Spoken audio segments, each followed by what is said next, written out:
Well, as you mentioned, I mean, the initial onslaught in the last few weeks saw loyalist forces enter the Ghouta from the eastern side, and it seemed as if they were going to cut it into two parts. But then yesterday, they took over the town of Nasraba. This is a town in the center of the Ghouta, towards the center of the Ghouta. There's a major link between Douma and Harasti. These are other major towns within the Ghouta.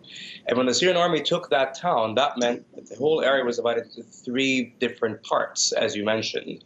And what this also means is that the government can now rely on local ceasefire deals instead of actually having to deal with the rebels en masse.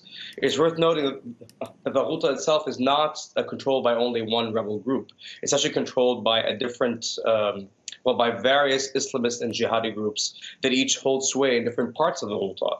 And now the government doesn't have to deal with them as one entity anymore. It can actually separate and actually enact these local ceasefires that have been a blueprint, or to say the end point, I should say more accurately, of every government campaign.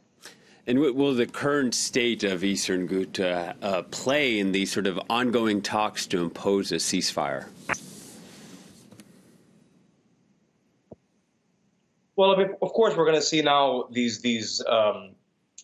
initiatives to actually bring in the local people in the different municipalities of the Ghouta.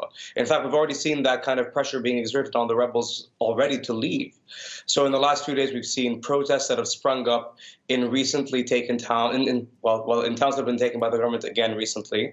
We've also seen various calls by different groups now for the rebels to finally quit the enclave. And of course, we saw yesterday or before yesterday the exit of the more extreme elements or the more extreme rebels within the Ghouta, supposedly as a way to mollify Damascus and to stop the offensive.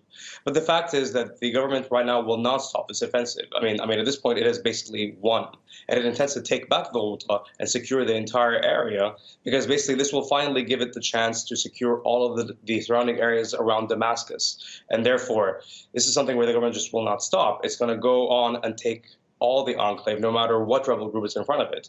And now, with this offensive dividing it into three parts, it's almost there. All right. Thank you, Nabi. Nabi Boulos reporting from Beirut.